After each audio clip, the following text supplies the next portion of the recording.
Hi everyone, and welcome to Dimensional Wellness. This is DeeDee, and I'm so glad to be here with you today, exchanging some energy. I felt like I was talking really slow, so I wanted to speed it up a little bit. Hey, today we're going to be talking about. I feel like I have talked about this so many times. And then I deleted the video, so I have to redo it. I don't know. Sometimes I get into these states where I'm like, I'm just going to delete everything. And then I get to another place where I'm like, oh, let me put it back on there. So I've talked about this quite a few times. If you've happened to hear multiple of my podcast, I talk about this one pretty frequently. But today it is in alignment to talk about it again. I've been seeing so much stuff with Bassett today. And so I figured that this would be a really, really good time to talk about it because it's in the air. And, I read something too. Actually, I'll talk about that towards the end if I get some time because I have to do this and then get home to kids, child. So this dream I actually had, and this is so interesting because I was actually just talking to someone about 2015. And in 2015, I had my first child. And Ray and I had actually moved to Atlanta in August 2015. So I was big pregnant. I was 8 months or something like that. And so we moved to Atlanta. And I'm going to talk about this first because I think that this segued into it. So let me talk a little bit about what stage of the spiritual journey I was at. So I'd had this traditional dark night of the soul in 2013, April 2013. Okay, so when I look back on before the traditional dark night of the soul, which I'll talk about that at another time, there were a lot of factors in 2012, even 2011 that were leading up to this moment. Because, oh, look at this really pretty white Buick. I really want a Buick. They ride so nicely. Okay, look, and 2 of these cars have X's on them. That is so interesting. Oh, Hava. And Hendrick or Hedrick. What does Hedrick mean? 352. Interesting. Let's see. What does Hedrick mean? And then I'm going to get back. Oh, hold on a second. I know. Wait. What Hedrick? Ivy. Hold on a second. Because I was spelling out that and then it said something about ivy and cats. English ivy or Hedera helix is toxic to cats and other pets and animals.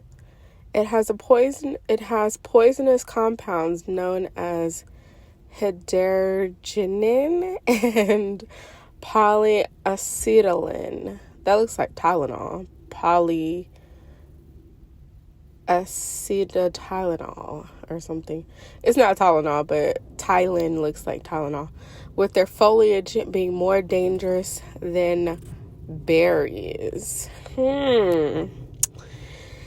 Very interesting. Okay, that's very interesting because I recently had a dream about this. I don't know. He reminded me of somebody off The Hobbit. And I guess he was kind of in a pan energy. But he reminded me of the guy off of Hobbit. I don't really know The Hobbit, the Ring movies like that. But, the short one with I don't know if it was Frodo. That might be the only one that I know by name is Frodo. But anyways, he didn't look traditionally the pan, you see with the horns and things like that. He looked like a man. And a modern man, I guess. And anyways, I was wrapped up in this coil, just kind of chilling out in the cosmos. And so he was flying around me.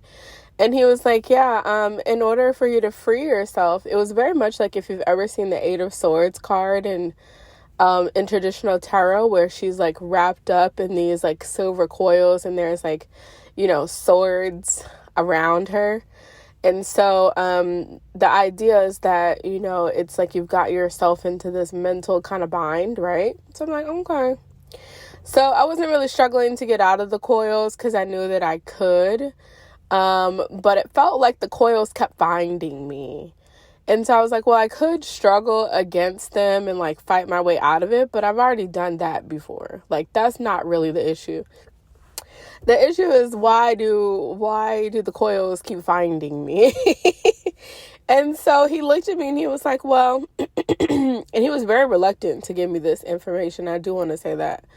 And that's the second time I've had that happen, where there's a being that has to come and tell me, well, third time, has to come and tell me information. So I was looking at him and I was like, how do I get out of these coils, sir? Good, kind sir. How do I get out of these coils? And he was like, well, you're going to have to disconnect yourself from Ivy. He's like, you got a lot of Ivy. And it was like the way that he was saying it, I was like, are we talking about poison ivy? What type of ivy are you talking about? And he didn't tell me anything other than that. He was like, well, I guess he was like, that's more than enough. So it's interesting because there's this guy that I watch on YouTube from time to time. His name is Coromillo, which I think is such a fun name to say, Coromillo. And he happened to post something about the Amazonian women. So I did a timestamp throughout this video because that's usually what I do. I very rarely listen to a video from start to finish. And I usually just like, take the, scroll thing and I just like drop it somewhere.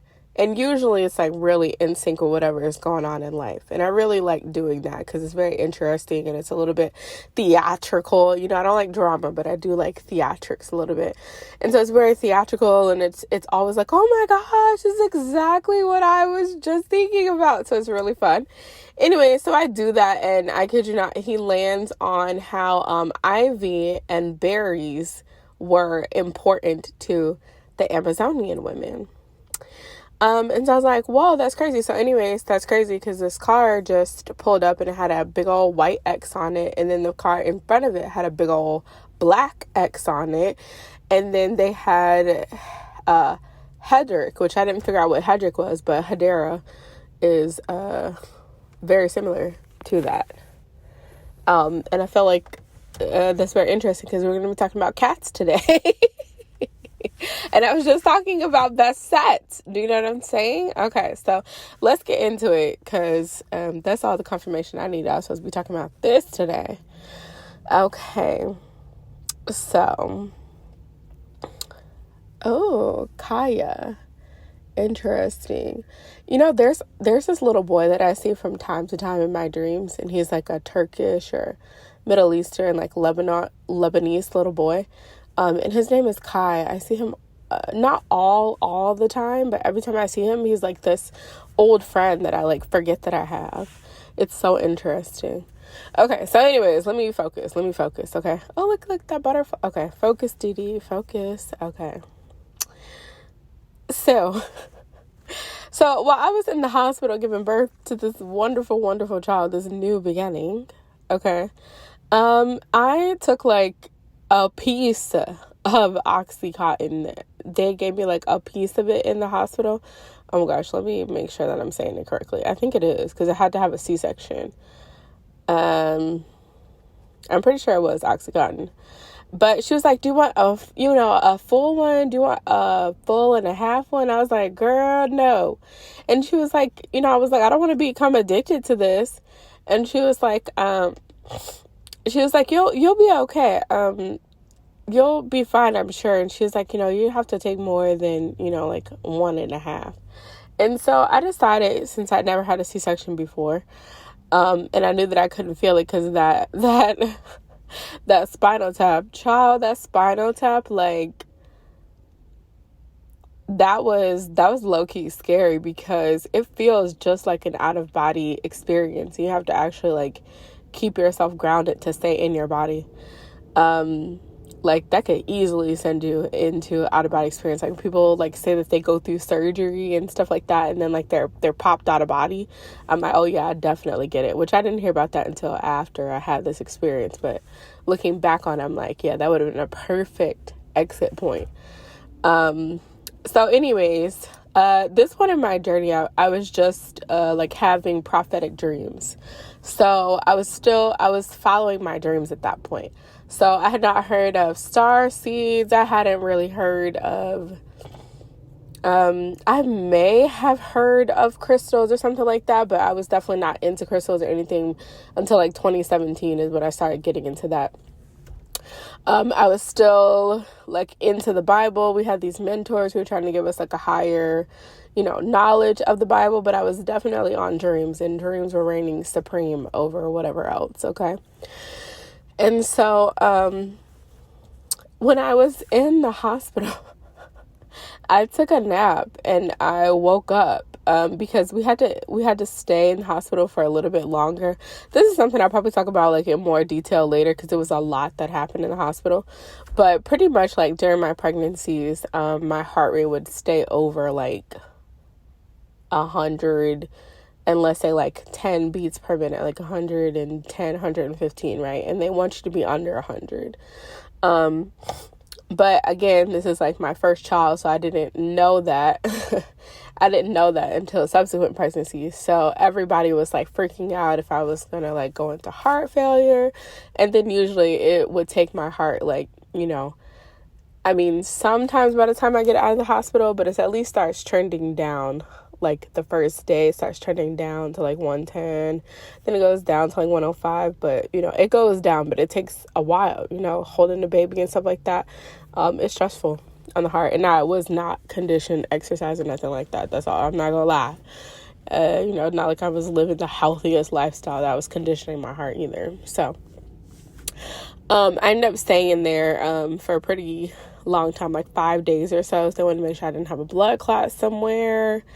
They just wanted to make sure I was okay, because I'd also moved to Georgia with none of my papers. I actually accidentally left them, and we weren't going to drive like 8 hours to come back and get them. So that's also played into why I had to get a C-section too, because the baby was decelling. And we didn't know that. And they're like, did your doctors ever mention that your baby had a heart issue? And I'm like, oh my gosh, you better get out of here. There is a black Camry and it has nay on the back of it. What? Child, I'm about to go pass out. I think I'm gonna have to do this later and go pass out and then come back. Like, I know I'm supposed to be talking about this right now. This car just passed and it had nay on the back of it. And that is what we call my daughter, who I'm talking about right now. You better get the hell up out of here. I'm sorry, but what? That's literally what we call her. We call her Nene. That's the daughter I'm talking about. I have 2 daughters. What? Okay, because in my head, it was so crazy, because in my head, I'm like, am I talking too much? Like, is all this necessary? But then I like to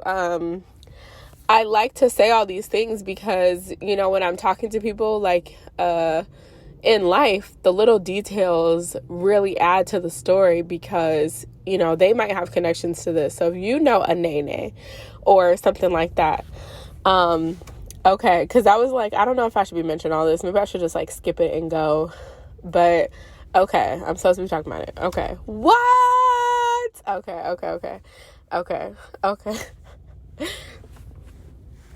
All right, let me bring it back. Okay. I know I said okay like 50,000 times, but just, like, when stuff like that happens, it's just like, what? Are you kidding me? Okay. All right.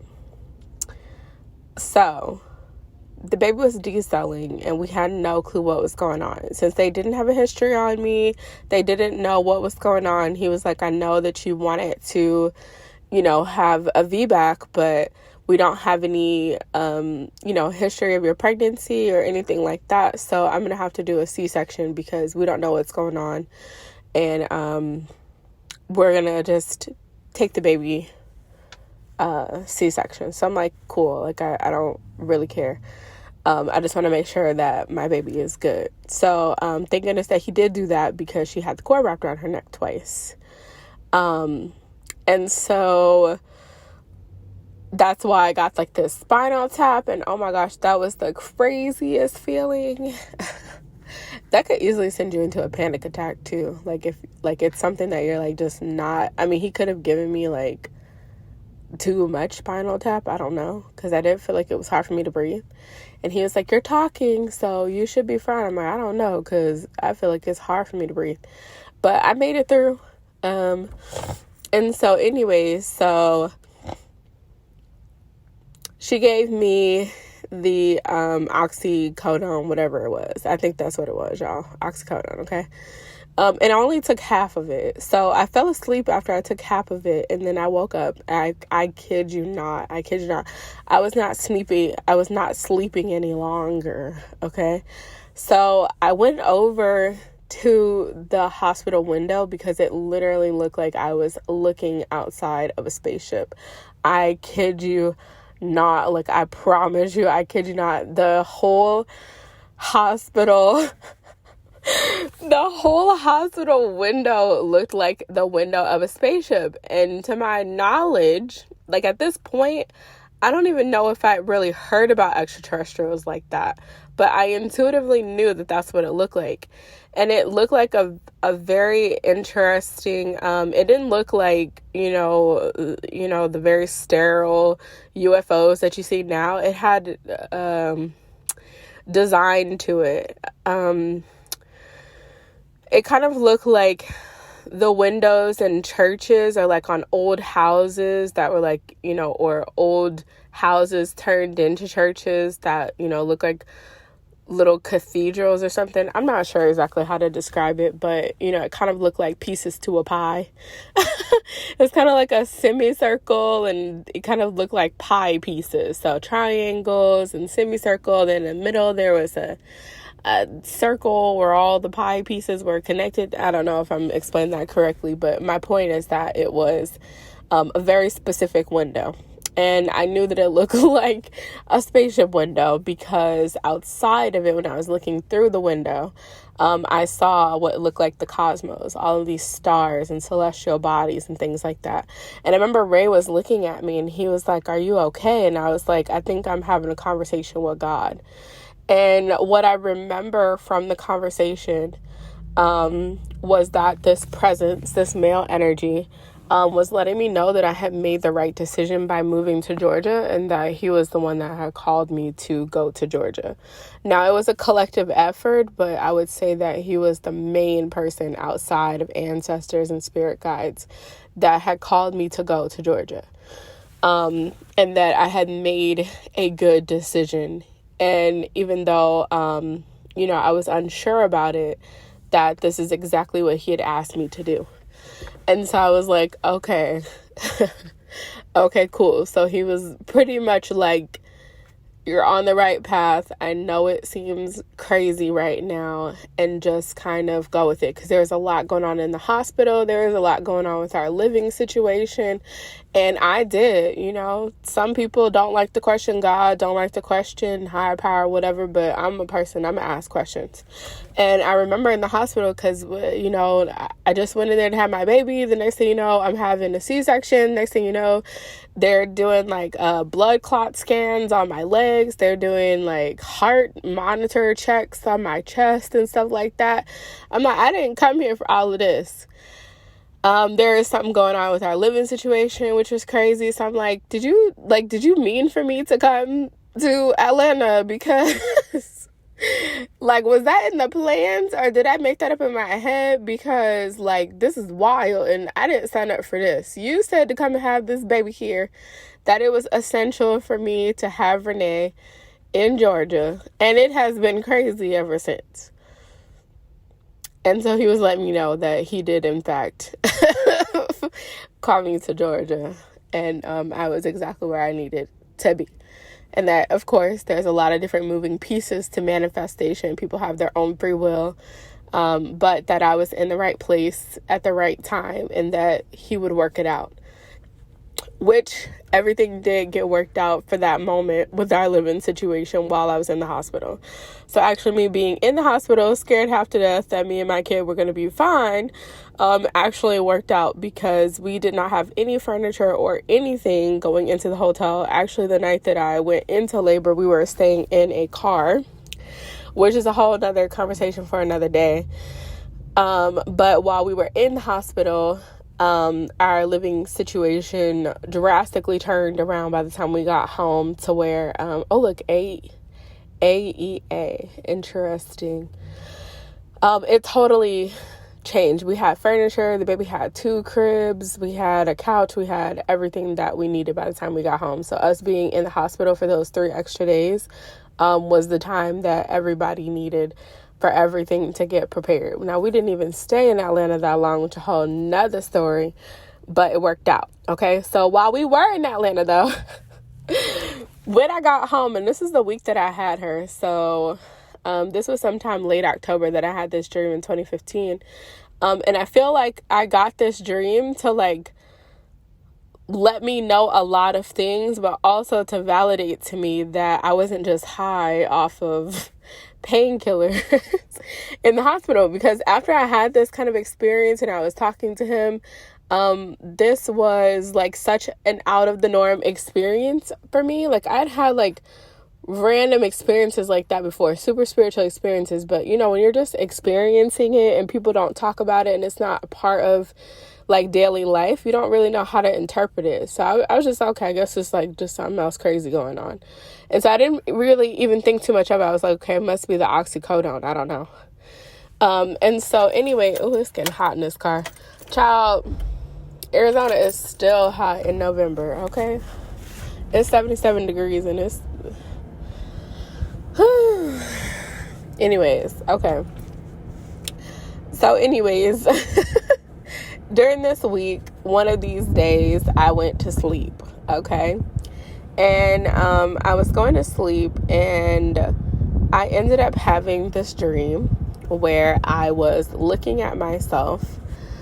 So I was like a consciousness observing my physical body. So myself as DeeDee.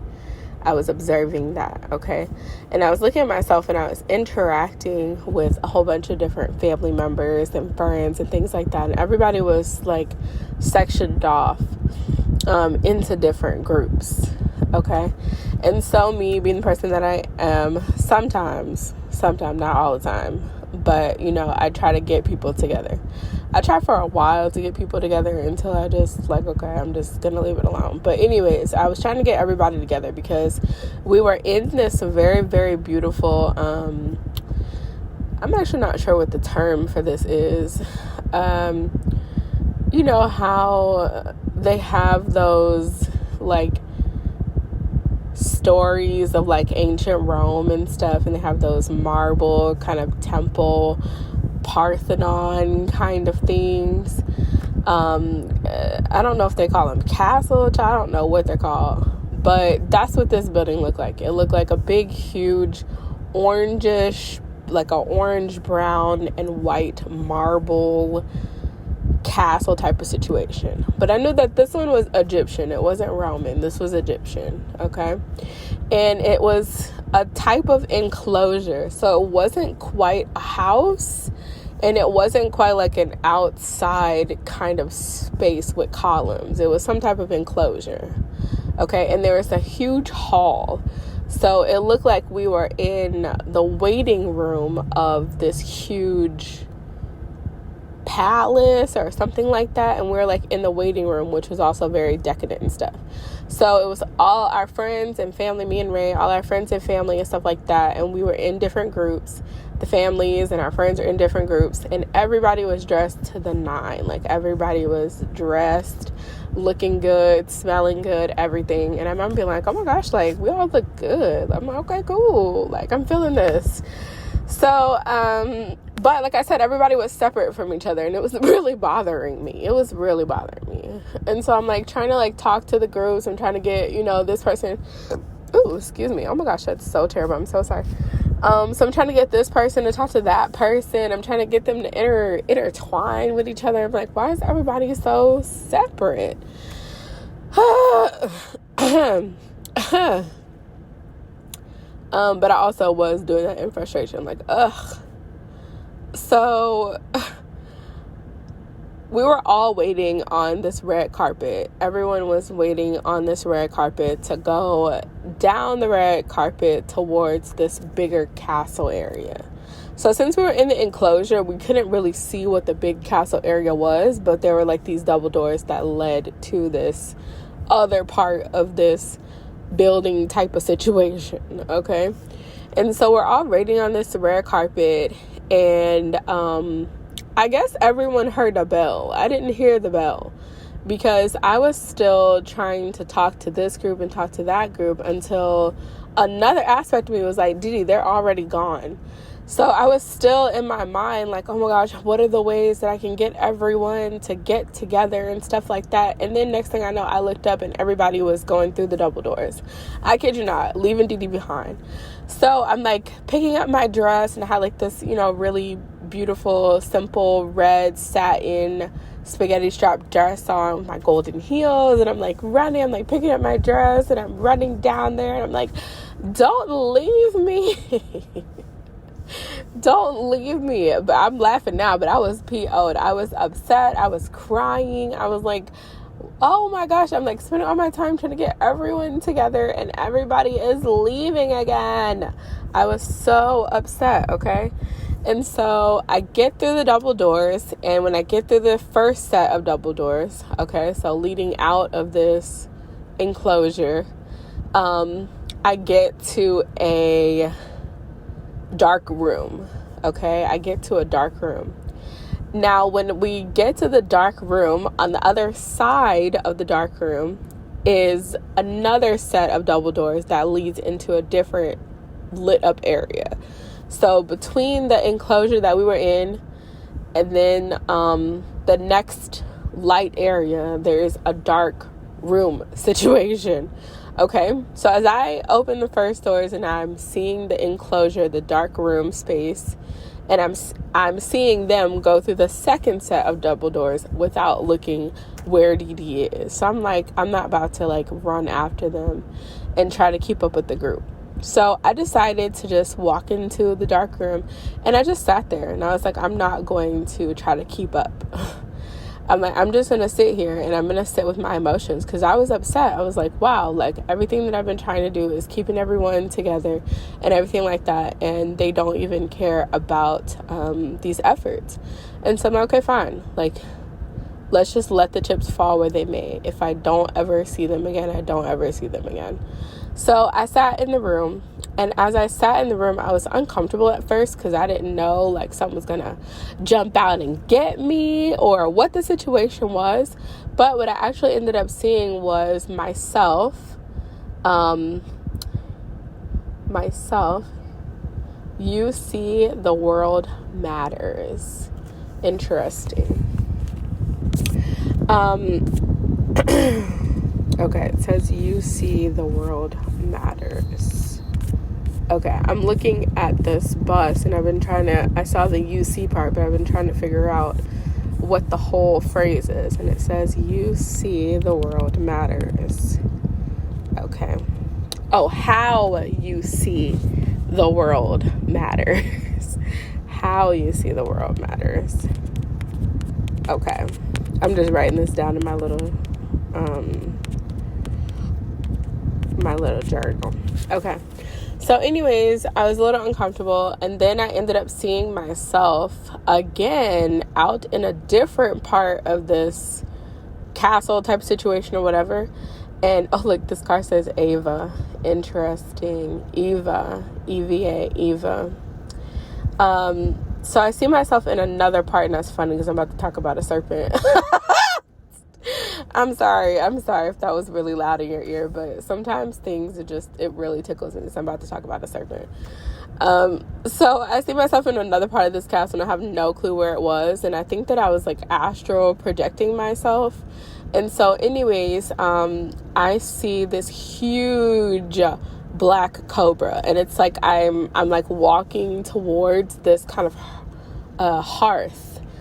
It's not quite a fireplace because it's, I don't know if that's considered a fireplace, but it's not like in a community area. It wasn't a home. It was like almost like a temple space, I guess. And there was a huge hearth there where you could start fires with logs and stuff like that. And so this huge cobra was also there.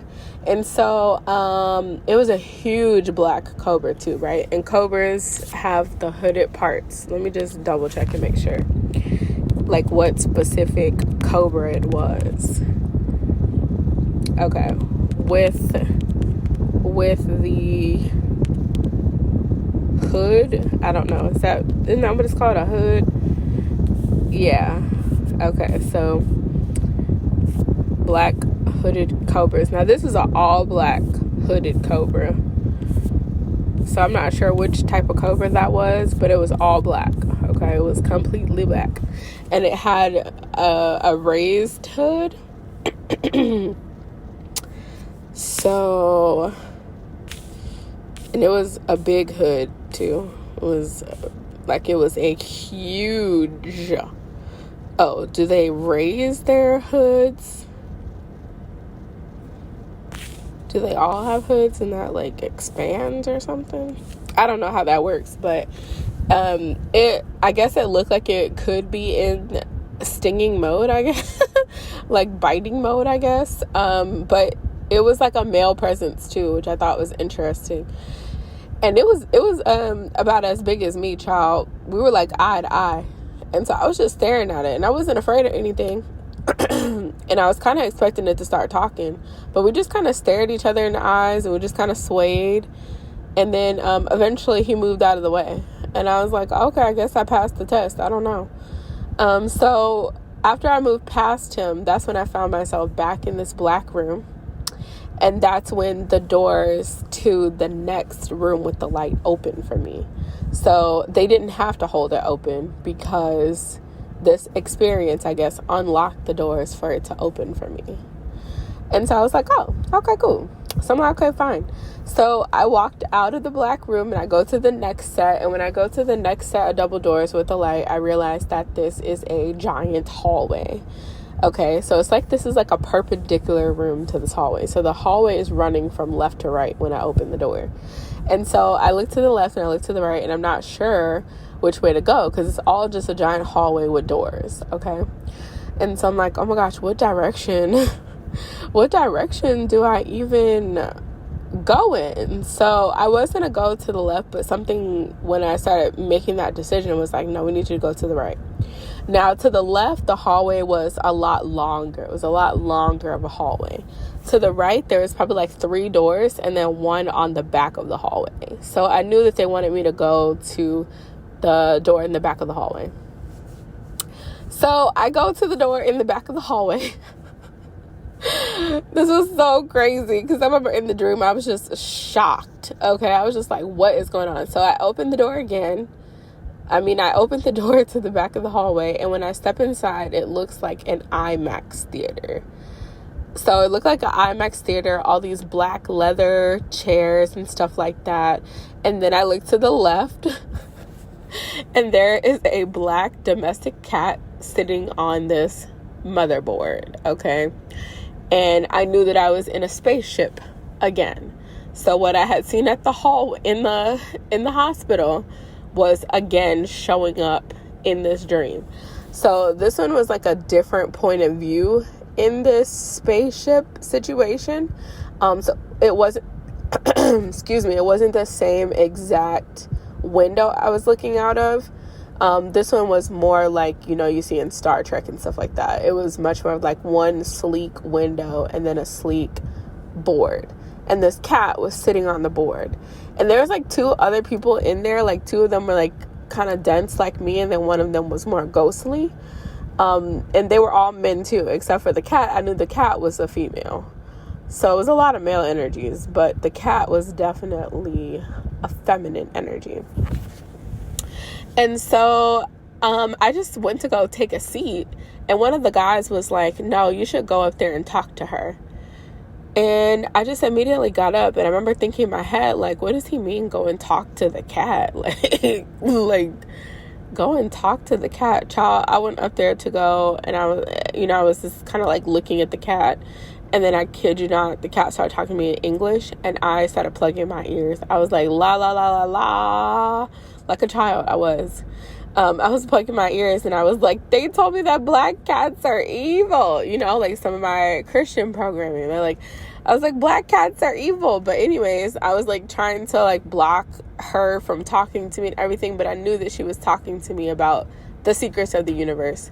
She was dropping some information on me, and it was like information that I had forgotten. Like, it was information I had forgotten. And so even though it actually kind of worked in my favor, actually, because even though I was like consciously trying to block it out, everything that she said went directly into my subconscious. And so she was telling me, like, she was giving me the tea of the cosmos, okay? And I knew that in my spirit when she was talking to me, even though I was trying to block it out, I could feel it, like, almost like reanimating my heart space. It was very interesting. And so after she was done talking, there was just like a flash. It was just like a black flash of blank. Okay. And then the next thing I know, I was walking back in the hallway. I don't remember how I got out the door, nothing like that.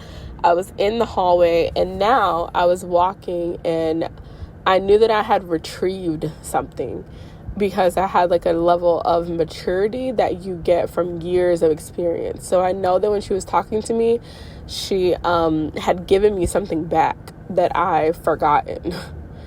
And so now I was walking down the hallway, and this black cat was following behind me, and she had transformed into a bipedal black cat, and she was like 8 feet tall. I kid you not. So she went from a domestic, regular black cat to following me down this long hallway. So now it was like I went to the right to go pick up this piece, and then we were both going down the other way in the hallway. So now we were going to like what would have been the left side of the hallway. Okay, so she was following behind me. So I was leading both of us back into the light, which I am understanding is probably like reincarnation. So I was bringing her with me to reincarnate. Now the interesting thing was, before we got all the way to the light, now this is so interesting, okay? So this was October 2015 that I had this dream, okay? Listen to what I'm saying. This is October 2015 that I had this dream.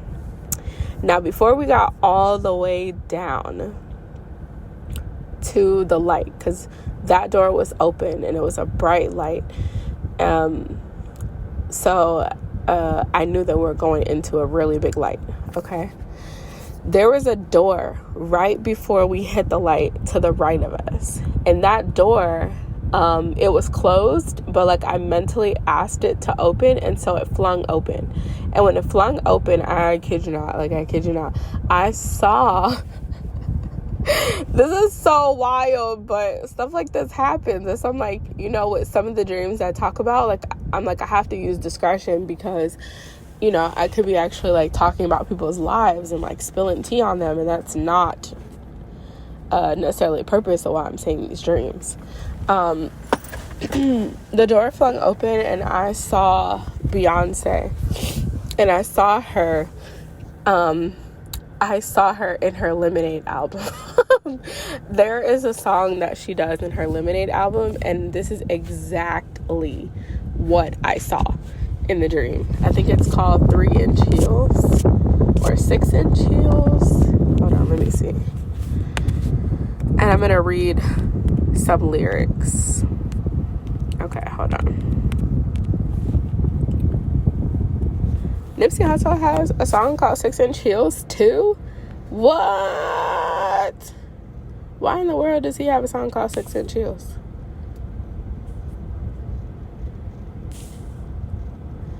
It says, Handle business like a man, I'll make a deal with you. Loyalty for loyalty, I'll keep it real with you.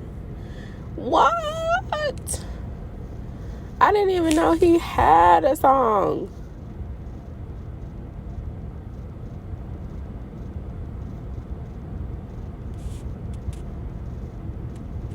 Oh, I'm not about to read those lyrics, but that's interesting. That's interesting. I'm not about to read those lyrics, but that's real interesting. Okay. That's not the song I was looking for, but okay. Is it 9 Inch Heels? I don't even know if people can walk in 9 Inch Heels. I don't know. Yeah, 6 Inch Heels by Beyonce. Okay. So he has a song called 6 Inch Heels as well. Okay. So,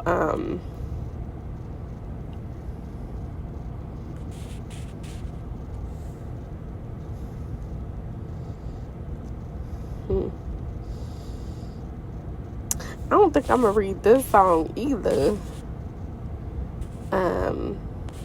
Okay, I'm gonna read this part because this is like PG. Okay, so it says, stars in her eyes, she fights for the power, keeping time. She grinds day and night. She grinds from Monday to Friday, works from Friday to Sunday.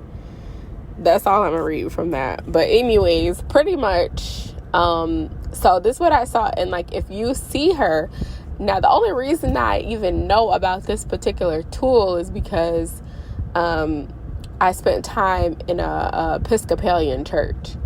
So if you go and look at it, I'm pretty sure that she has a thurifer. Oh wait, is it called a thurifer, or is the person doing it called a thurifer?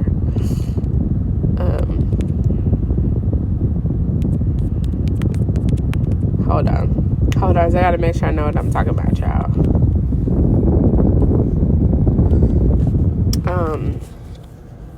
Okay, I'm gonna just describe it because that's gonna take some more time. But anyways, I literally saw her in the 6 Inch Heels video where she was like swinging the thurifer around her head. You know, like with the Catholic priests, they use something like that, but it's not quite the same tool that they use in the Episcopalian church. But it's what they use to like baptize the people in the crowd. So in the Catholic church, it's usually like a little, I was gonna say a cauldron. Ooh, let me not be blasphemous. It's like a little canister with holy water, and so they take out a wand. Let me not be blasphemous. They take out another tool that they don't call a wand, and it's dipped in the water, and then they sprinkle it on the crowd to give them like a mini cleansing, a mini baptism, right? And so in the Episcopalian church, at least the one that I went to, it is like a canister, but the person who's utilizing it, who is not the priest, he does like a little dance with it, and it actually sprinkles the water itself.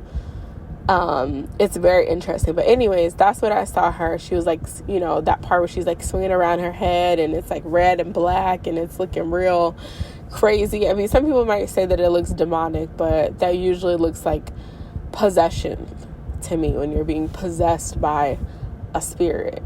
So anyways, that's what I saw. And I remember when I came out of the dream, because when I walked into the light with this black cat, that's when I woke up actually from the dream too. So it was like reminding me of reincarnation in a certain sense before I even knew what reincarnation was, because I don't think I had gotten there yet. In 2015, I don't think I had gotten to reincarnation yet. I'm not actually sure how I even got. I think I started getting into reincarnation when I heard about Albiolic in 2016. That's a whole nother conversation, but that's a whole nother conversation. But anyways, yeah. Now, in the same week, so it's 2015. Lemonade came out in 2016. Okay, because I remember when I woke up, I was like, what does Beyonce have to do with this? You know, and I had a mentor at the time. She was a mentor at the time, who was like deciphering my dreams for me. And so I forgot what she said, but whatever she said, it didn't resonate with me. I was like, I don't think that that's what it's talking about. But, you know, it's very, interesting.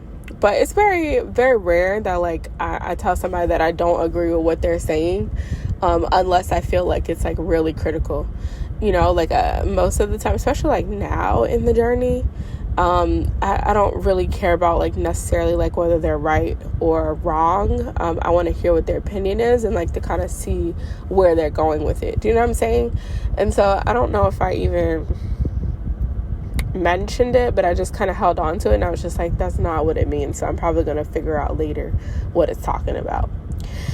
And so then it was very interesting because to like double down, look, they have LOA on the back of a car, I kid you not, on the back of this Tacoma, LOA, which is the law of attraction, but also the Loa too, the Loa in the voodoo tradition, Loas, which is LOA, and then LWA, which is the anagram of law.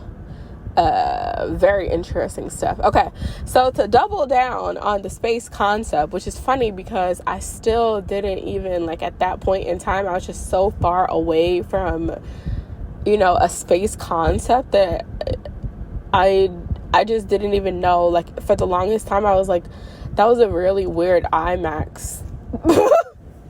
Like, in the middle of the in the middle of the universe. That's what I kept saying. Like, I was in, like, this moving IMAX theater in the middle of the universe. Like, I didn't even have a concept, really, of UFOs and all that stuff.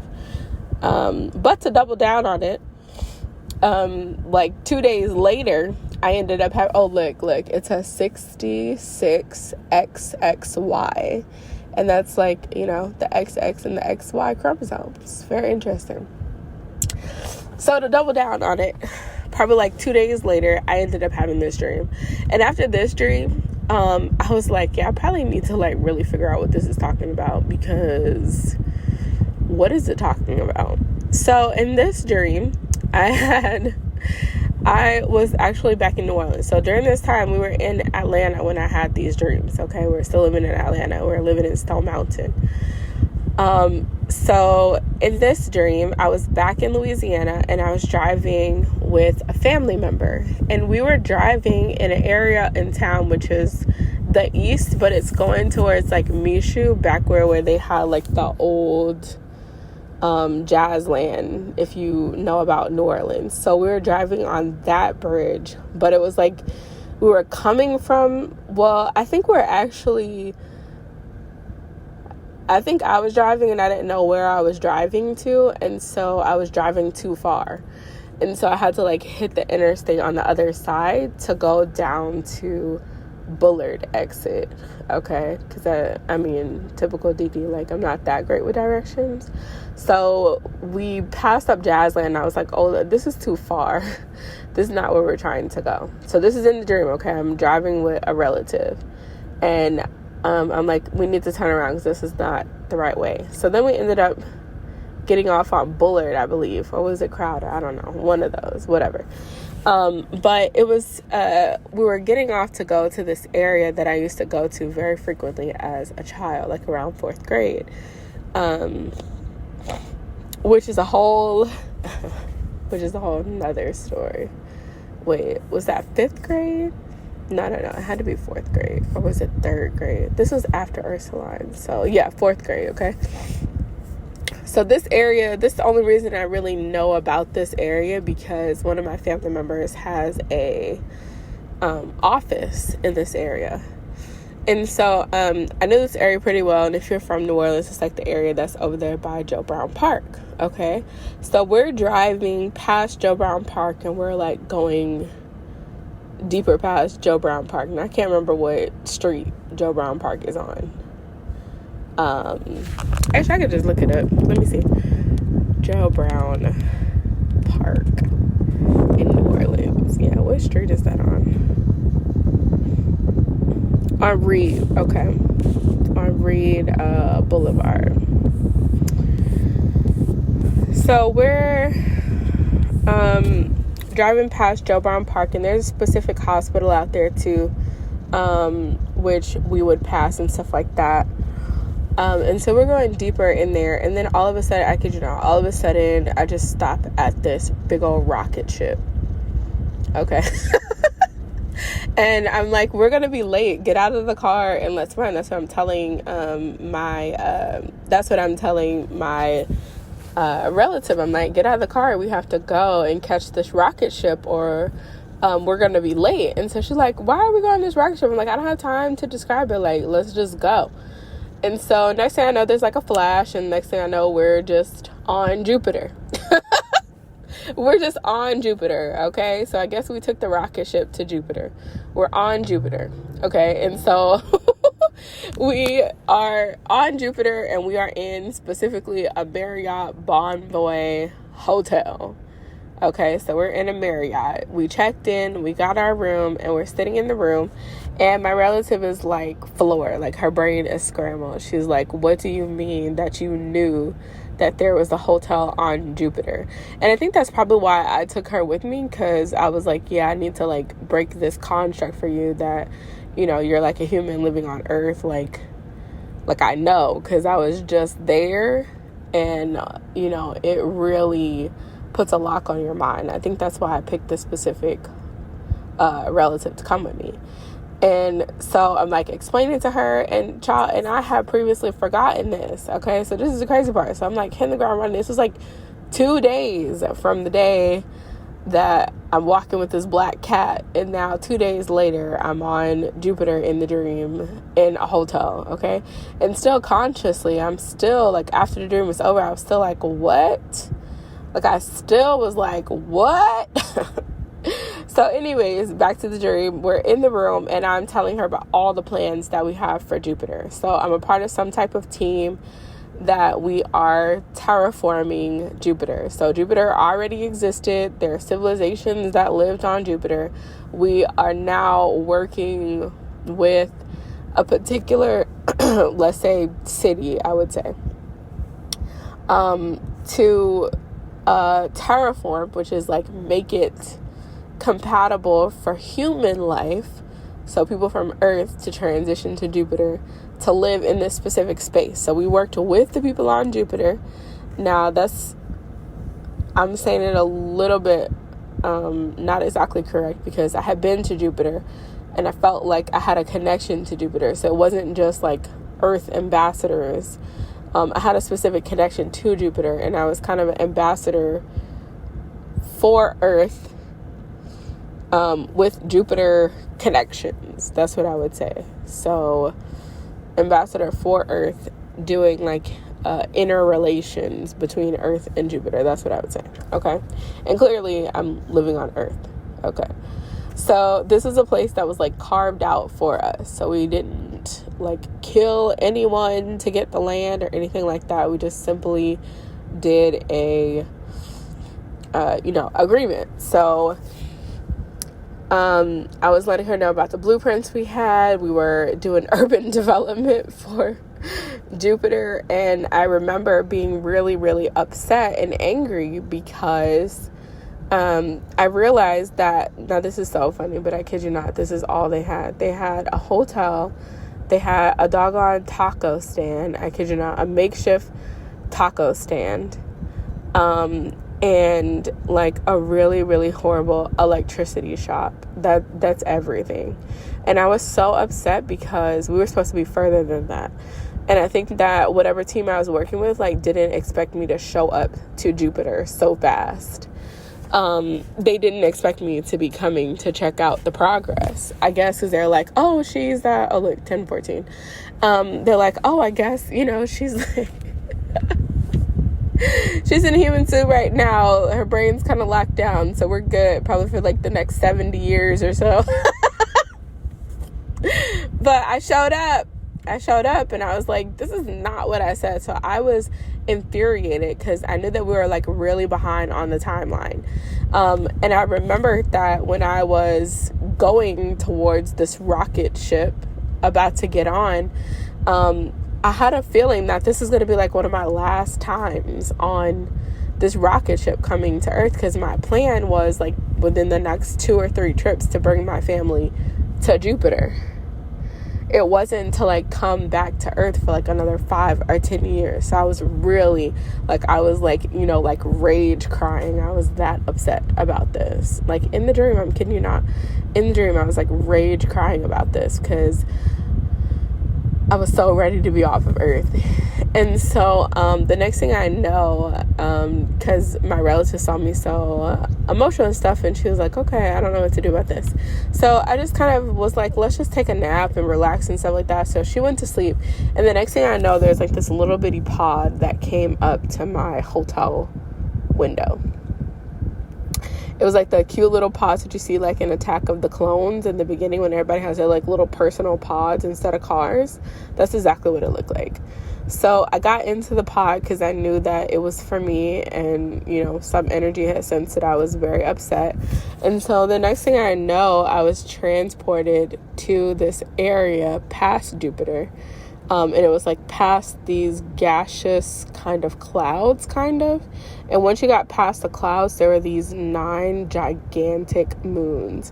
I can't even tell you how huge they were. And they were luminescent.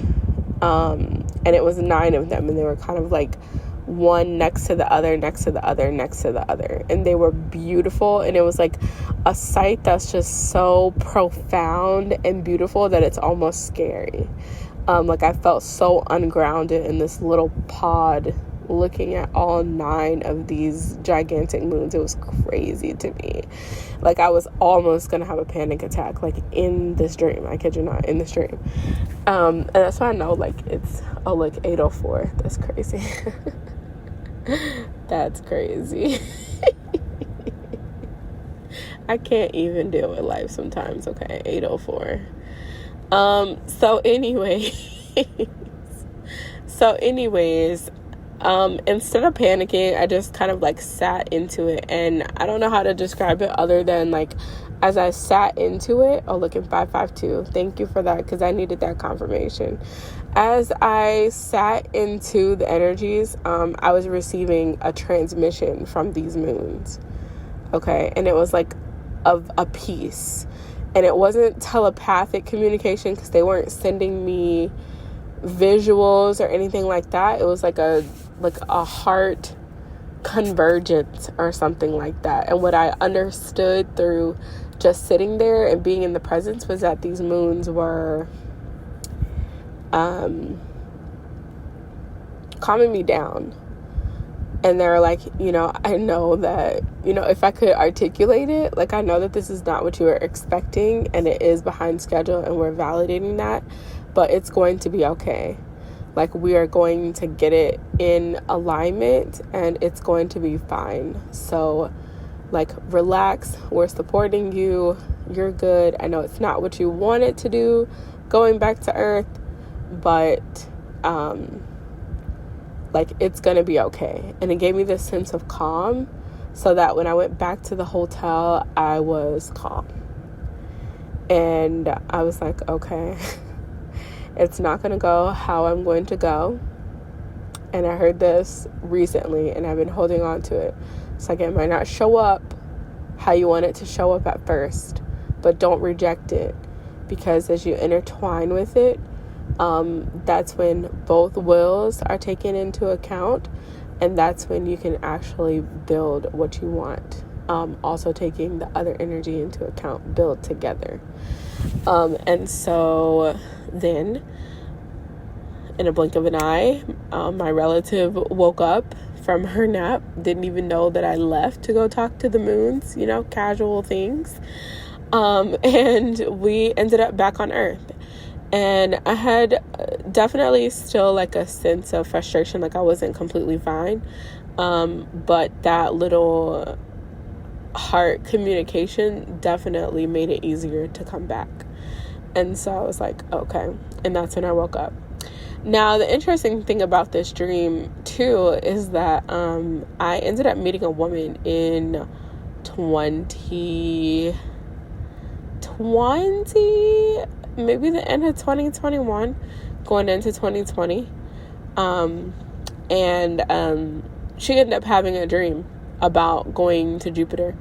And she even, because I had told her about this dream, and she was like, yeah, it's still really underdeveloped, but they are working on it. And I was like, that's so wild, because she called me to tell me about that dream, and I was like, wow, that's crazy. Because I was telling her, I was like so upset because it wasn't together. And then she was like, yeah, it's still really underdeveloped, because she was like, she saw herself and her partner and some teams, and they were actually still working on terraforming Jupiter. And even her in the dream, whether she had her own remembrance or probably both of our remembrances of that it should have been further, she mentioned it to them in the dream, like, this should have been done. And that's what she told me too. She was like, yeah, it's still underdeveloped, but it's definitely being worked on. So I thought that was extremely interesting. Goodness gracious, yes. So those are the dreams that I want to talk about. And of course, I did get like not a formal past life reading, but there's a gentleman who I really trust spiritual information, because like he knows what he's talking about. And he let me know that I had a past life in Aswan, pre-dynastic Egypt, as a priestess of Sekhmet. And if you study into Sekhmet and Bastet, there's a lot of things that they connect into. But they do believe that Bastet and Sekhmet are like lark. Isn't that like a Dr. Seuss thing, a lark? It's such a funny word, a lark. Oh my gosh, it is kind of like light and dark mixed together, lark.